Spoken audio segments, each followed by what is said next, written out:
Good morning, everyone. Happy Thursday morning to you. I apologize that this is going out late again for those of you who have come to expect these study videos on Wednesday. But let's get into this study this morning. Today we are going to take a little break in this series looking at the Gospels. I am not speaking this week, but make sure that you catch the live stream because Pastor Angela is going to be speaking, and I'm certainly looking forward to that. With this break in my sermons, I thought we could do a little review of the first three Gospels that we've looked at and look at some important questions behind their writing. So let's switch over to the slides. And so we're going to ask the questions, how did these Gospels come to be? How exactly do we think they were written? And this is a question that has perplexed believers throughout history.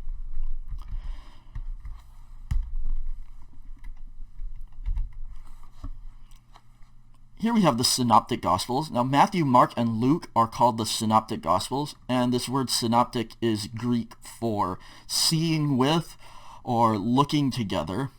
And early on, people noticed that there were many similarities between Matthew, Mark, and Luke. John, of course, the fourth Gospel, is very different in structure, language, and tone. But these first three Gospels, Matthew, Mark, and Luke, there are many passages in the Synoptic Gospels that are very similar to each other. An example is from the parable of the sower, found in Matthew 13 and Mark 4.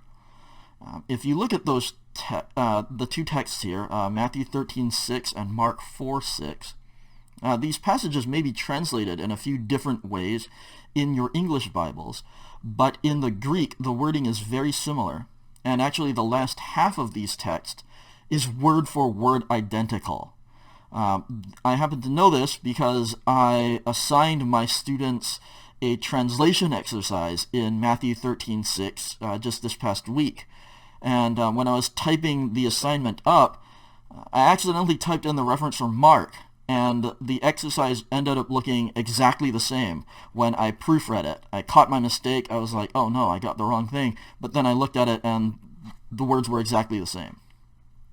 All right, so in some of your texts, they're going to look very similar to each other, even if the gospel writers maybe change some words. Still, you get the same message and the same idea. And even looking at the big picture, the structure and the outlines of these three Gospels are strikingly similar to each other.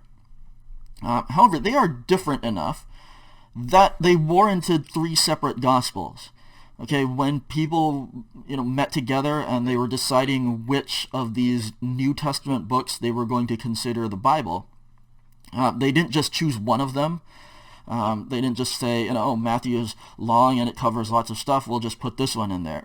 For whatever reason, they decided to keep all three of these Synoptic Gospels in.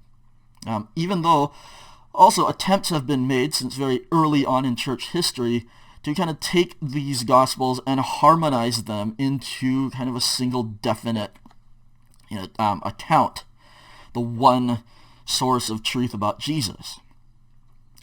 But that hasn't really taken off, and the church has rejected those attempts over the years and kept these three Gospels, the Synoptic Gospels, in, even though they're so similar. Now, a problem, or better put, a question, why and how did this come about, that these three Gospels would be so similar and yet compellingly different? When you do read them, there are striking differences. There are different editorial agendas. They're writing for different reasons.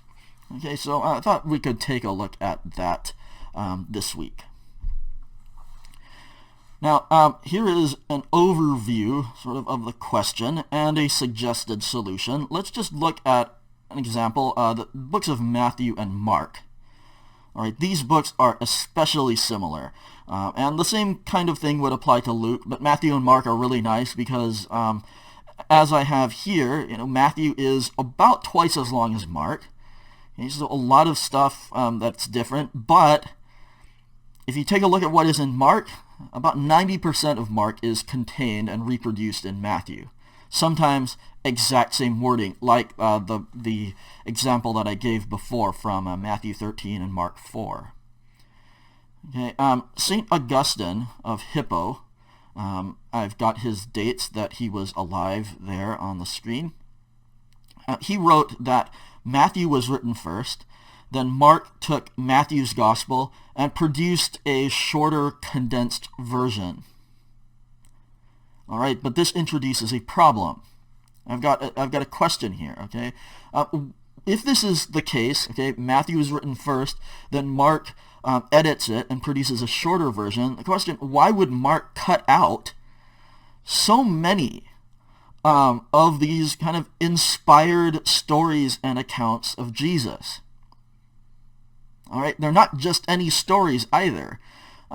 What would end up being left out in Mark, if Mark did cut material from Matthew, some really important stuff, okay? The genealogy of Jesus, kind of establishing Jesus' lineage, as someone significant in Jewish history. It would also include the visit of the Magi after his birth, these wealthy people saying, "We're come to greet the King of the Jews." Also includes much of the Sermon on the Mount, the Lord's Prayer, teachings on the church in Matthew 18 and what to do if you have conflict in the church, forgiveness, parables of the end times, and all of the post-resurrection appearances that Matthew records. Now, to me at least, it seems unthinkable that Mark would read this, just decide, I don't need any of that stuff, and just throw all of it away. Seems like a lot of that is really important, right? And further, as I've mentioned before, Mark's language is kind of simple. It's rushed. Okay, it gives Greek students a headache, while Matthew's language is much more conventional and polished.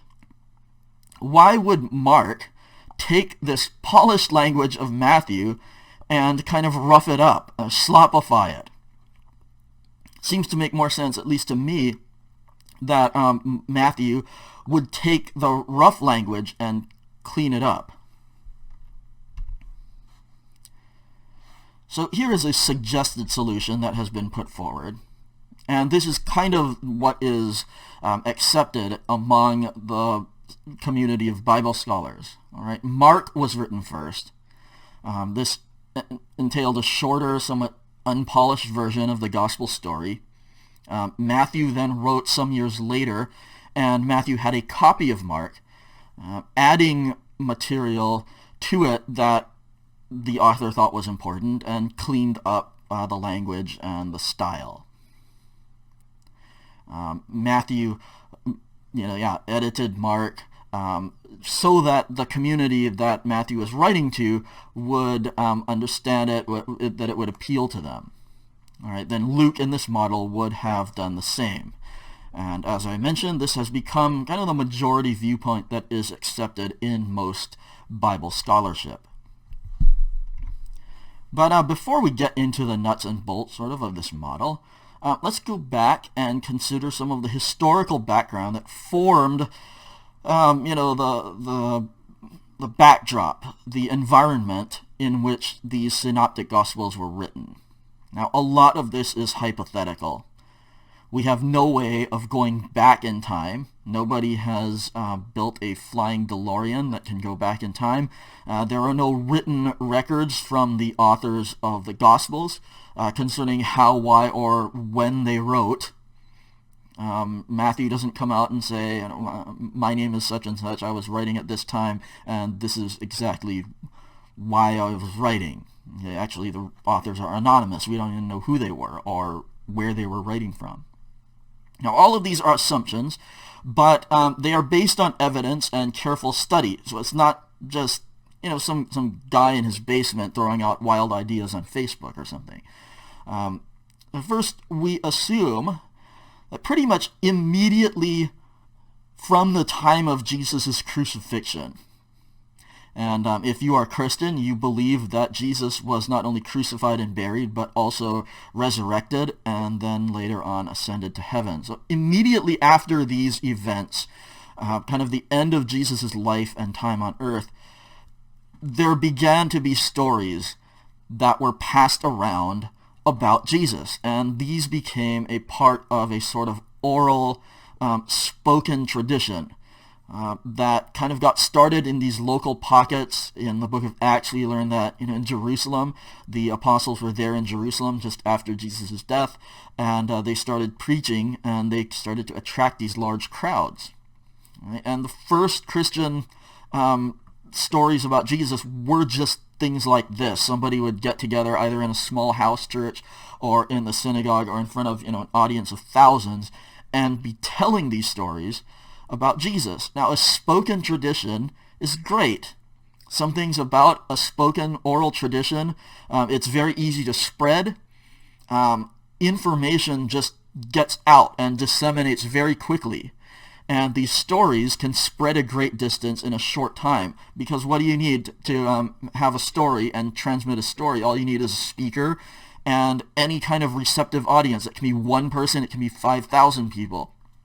And the story of Jesus proved to be very compelling, memorable, and inspiring. Again, you see the book of Acts for some miraculous ways that the gospel was transmitted, or the accounts of Paul in his letters. People responded to these stories. The thing about an oral tradition is that it is very good, again, for transmitting ideas quickly.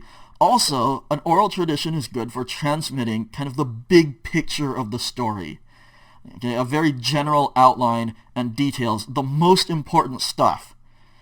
Okay, and again, that gets out and it spreads quickly, just like we see the Christian faith doing in the very few years after Jesus' death and ascension. But as anyone who's ever played a game of telephone knows, right, where you stand in a line and you're trying to pass down this very short story down this line of people, okay, the drawback of an oral tradition is it's not great for details. Fine points, factual accuracy, that's where oral traditions start breaking down. Because what happens when you just have an oral story, the story changes with each telling, even by the same speaker. Okay, if all I have is a story in my head and I'm telling it to various people over a few days, every single time I tell that story, it's going to be a little bit different. Right? Details are missed or forgotten. Each speaker will inevitably add things to make the story more compelling. You want people to pay attention, and so you're going to maybe put stuff in there to make it more interesting to each audience. All right, so there's both good and bad to having an entirely spoken oral tradition. It gets transmitted quickly. It's good at passing on the big overall picture and details, but not so good at the fine print and just accuracy between tellings. So for the first number of years after the events of Jesus' life, this was how the Christian message got out. And we're not sure when people started transitioning from a mainly oral to a written record of Jesus' life. But scholars guess that the big push to write down these stories of Jesus came around 30 years after the life of Jesus. We do have Paul's letters, and the earliest of Paul's letters are dated around 20 years after Jesus' death. All right, this is early to mid-50s A.D. But the writings of Paul, they're not really narratives, right? They're not stories about Jesus. They're just kind of like advice and things, and sometimes Paul draws on stories of Jesus to make his points. But he's not really telling a story of Jesus' life. Paul never refers to any kind of a gospel or written records of Jesus. But it seems that around the mid-60s, so around, again, that window of about 30 years after Jesus was here on earth, people began to say, hey, we need to get this stuff written down. Okay, passing along these oral stories just isn't cutting it anymore. Now here at the bottom of the slide, I have this question. Why the big push for a change? Okay, what changed that they decided we need to move from oral stories, oral tradition, to a written record? Okay, I'll let you think about that for a second, then I'll give you my answer. Okay, here we go. About 30 years after Jesus would have been about the time that the first generation of Christians, okay, those who had first-hand knowledge of Jesus or actual personal contact with those first apostles, these people, this first generation, were starting to die off. All right, mid-60s is when we think actually that Peter and Paul may have been martyred. A lot of persecution happening. The Emperor Nero was active in Rome at this time. And so a lot of these early Christians were dying off, either just by natural causes or they were being martyred. And so we're starting to lose this. We're starting to lose those people who had that first-hand knowledge. How do we then preserve this? If we don't have those eyewitnesses, either to Jesus or to the apostles' first preaching, how do we preserve that long-term? These stories and sayings. It's pretty obvious now we might be here for a long time. Jesus is not coming immediately like some people thought. We're going to hunker down now, settle down. How do we start keeping this movement going long term? Now, I mentioned the Christian movement. It may also have been the case that the Christian movement, the sending out of apostles, preaching everywhere, really spreading the gospel, this movement may have started about this time to settle down into a church, okay, an institution, and you have structure, you have leadership, a hierarchy starting to form, beliefs, and then along with that, a concern for correct doctrine. How do we decide who is believing the right stuff and who is part of the group and who is not? In order to have that, well, you need to write it down. So what follows then is the consensus of biblical scholarship. I say consensus, but keep in mind this is not unanimous by any means. There are people who maintain that this is not the right picture and they have their own ideas, but the majority of biblical scholars feel this way, and this is probably what's going to be taught in most seminaries and Bible schools.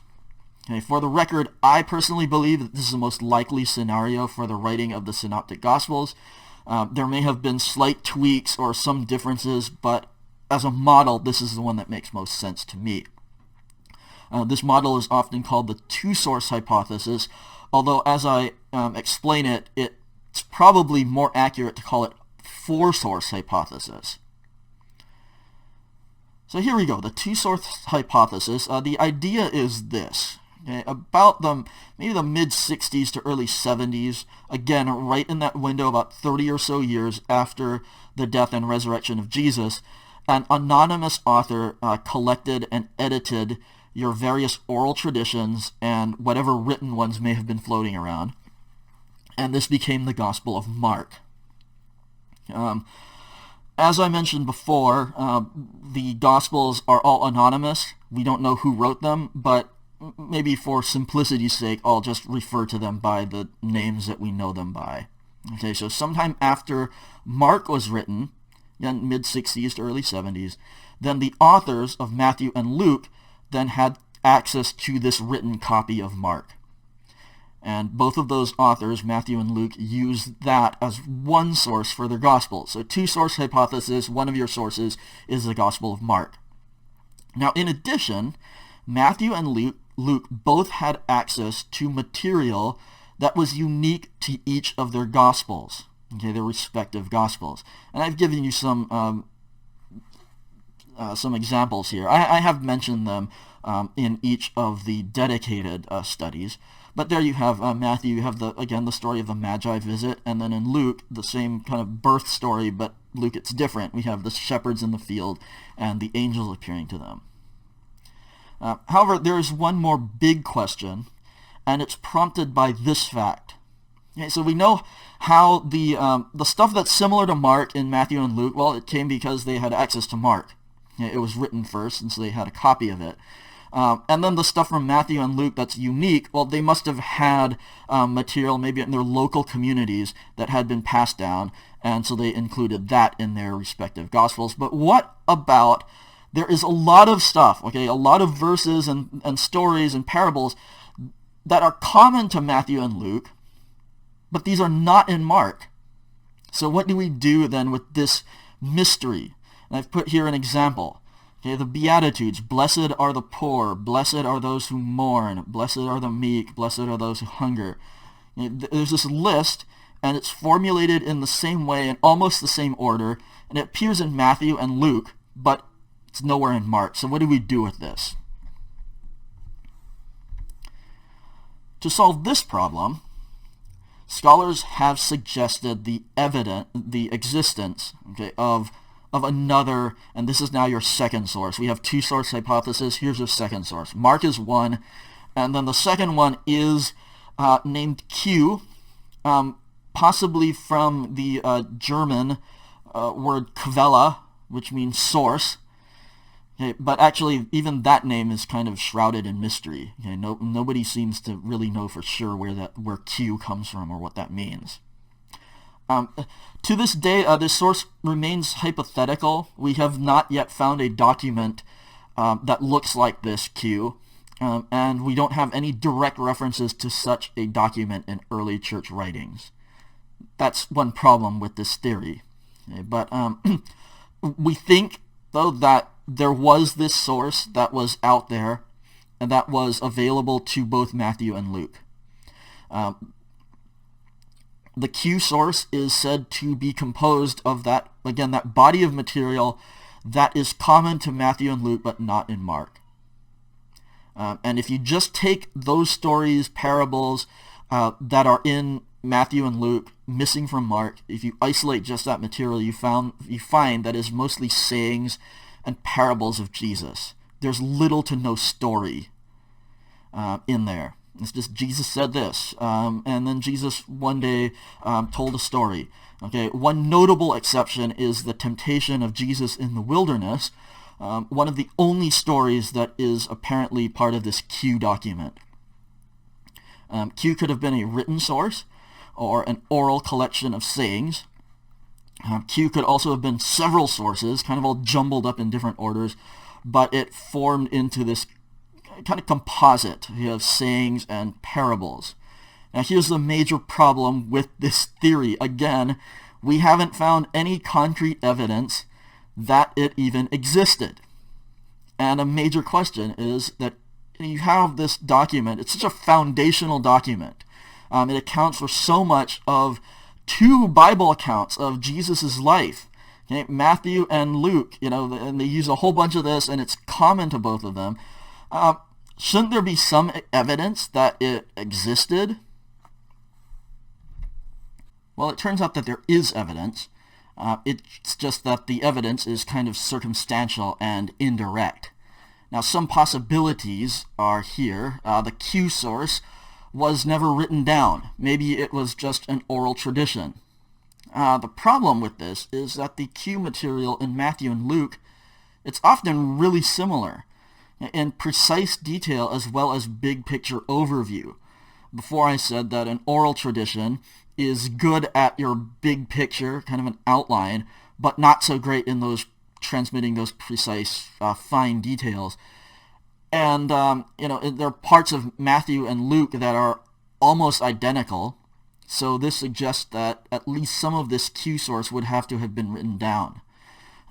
Another idea that is presented is that Q was a written source. It just got lost over the years, or it didn't get preserved by the early church.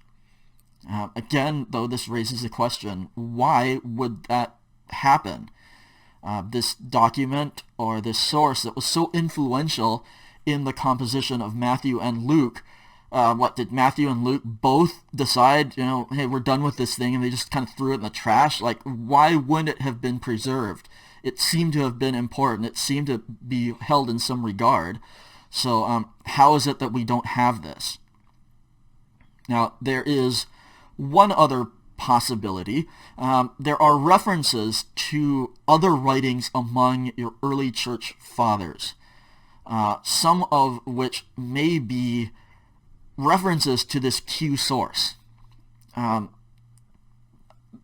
Papias, an early church leader, was writing in the 2nd century AD, and he alluded to this document that was written by the disciple Levi Matthew.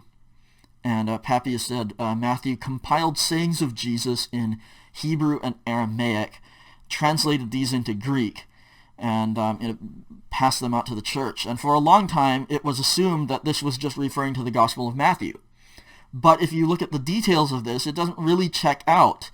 First of all, we don't know who wrote the Gospel that would become known as Matthew. And so we don't even know if that's what Papias was referring to. There are no records of that Gospel, Matthew, ever being written in anything other than Greek.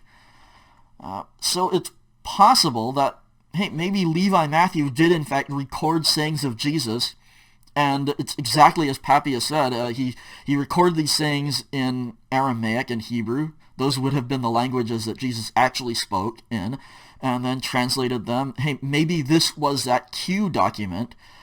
We don't have that. We're not exactly sure what Papias was referring to. But now again, we don't have any way to know for sure. We can't go back in time and ask Papias, hey, what exactly did you mean? Can you quote some stuff from that? Now, the last thing here that I put here, it's another piece of evidence. Not really a solution, but just a piece of evidence. But it's pretty significant, and it's relatively recent. In 1945, there was a large collection of ancient manuscripts that was discovered. Okay, they were all kind of together, and one of these manuscripts was the long-lost Gospel of Thomas.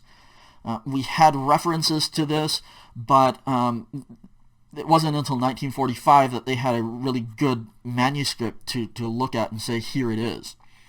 This Gospel of Thomas is supposedly a gospel, some secret sayings that were collected by the Apostle Thomas. And it turned out to be this collection of sayings of Jesus. Scholars date it. There's some argument about when this was written. Some think it was mid to late 1st century. Some people think it's later on into the 2nd century that it was written. Now, this Gospel of Thomas is definitely from a different tradition than the biblical Gospels. Nobody is going to confuse these with a Bible account. This was probably produced by a group of Christians whose beliefs ended up being rejected by the church. I think there are copies of this online if you want to look up the Gospel of Thomas. I have read the translated manuscript, and I'll tell you what, there's some really weird stuff in there. It's impossible to confuse this with Bible, but it's they're stories of Jesus, and if you just take it at face value, they look they look like some of the sayings that Jesus says. But what really excited Bible scholars, even though this is clearly not Bible, and it's something that's very different from the Bible Gospels. What was exciting is the fact that this was evidence that early Christian communities did collect and write down what they believed were sayings of Jesus. And they preserved them in this kind of format, just sayings, no narrative. Okay, Thomas doesn't really have any kind of story. It's just these isolated sayings of Jesus, and then Jesus said something else, Jesus said something else. Now, to be clear, this is what we think the Q document might have been, but the Gospel of Thomas is not Q. Okay, I haven't run into anybody who says this is the Q document that we've been looking for. No, this is the Gospel of Thomas, and it's something different. But most of the sayings there, even though they're very different from what we see in Matthew and Luke, it's kind of that same format that we think Q might have been in. So it's a document similar to what we are seeing. And so, you might have had others of these documents floating around. One of them may have been this mysterious Q. The Gospel of Thomas, interestingly enough, actually has a lot in common with the Gospel of John. Super interesting, and something to think about maybe in a later presentation, especially next week when we look at the Gospel of John. So that's a lot of information. And I get that it might have been more than a bit challenging to follow, especially if you've never heard of any of this before. So I've put together here a very simple graphic presentation. I hope this makes things a bit simpler. Okay, we're going to start on the left of the slide. This big cloud of oral traditions started just after the death and resurrection of Jesus, and they're getting passed around, and they're getting transmitted to pretty far off places around the Roman Empire. Okay, so the big cloud of traditions, all oral, get passed around for a number of years until the early church decided at some point, we need to write this stuff down.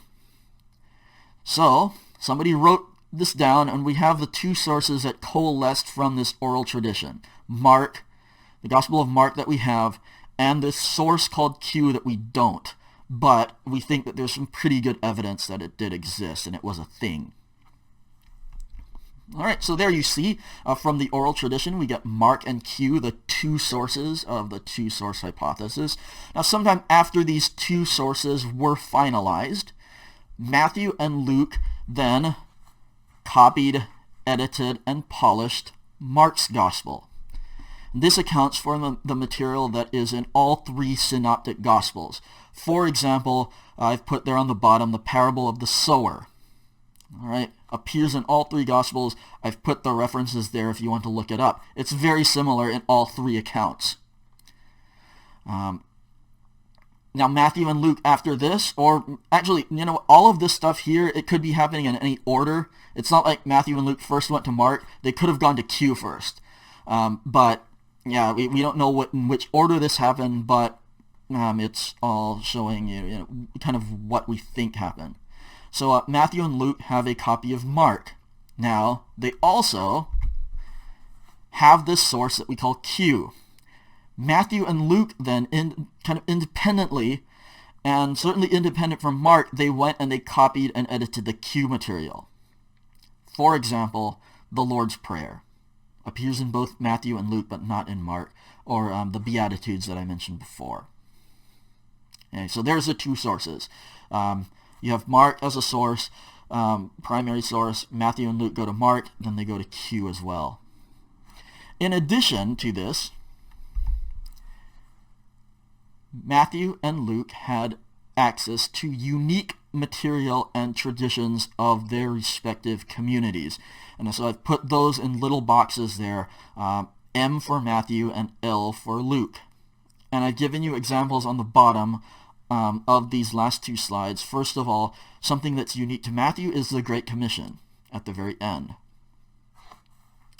And so then Matthew and Luke have access to these, and they both use them in their respective Gospels. Unique to Luke, again, at the very end of the story, only Luke gives you the ascension of Jesus at the end of Luke 24. Okay, so that's the two-source hypothesis. Again, it's really four sources. We have Mark, then Q, the stuff that is uniquely Matthew, and the stuff that is uniquely Luke's.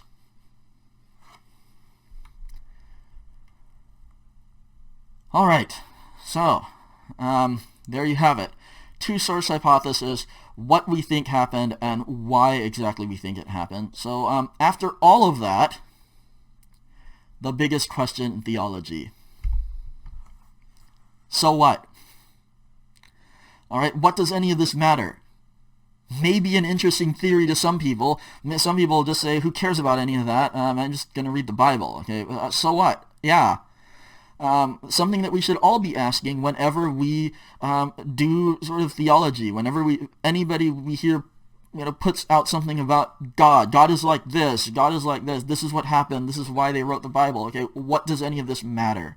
How does it affect my life or the life of the church? Well, first of all, let me try and answer that. I think that this shows something very important.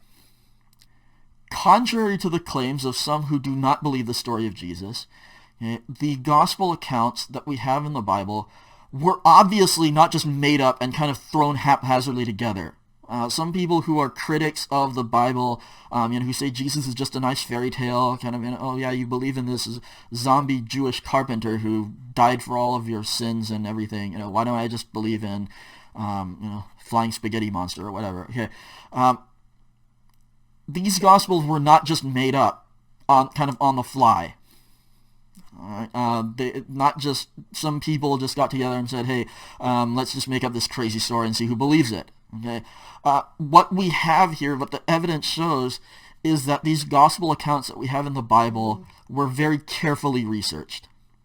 They were compiled, they were written. The full process of production took decades. All right, this was a long process. It took a lot of people, contributions of many, many folks throughout a number of years. And it's a rather typical development, actually, from a small group surrounding this charismatic leader. Then it grows to a movement and then to an organization. Not just something that sprung up out of nowhere and just people decided to make up this crazy story. All right, hey, you can look at the gospel story and say that's crazy.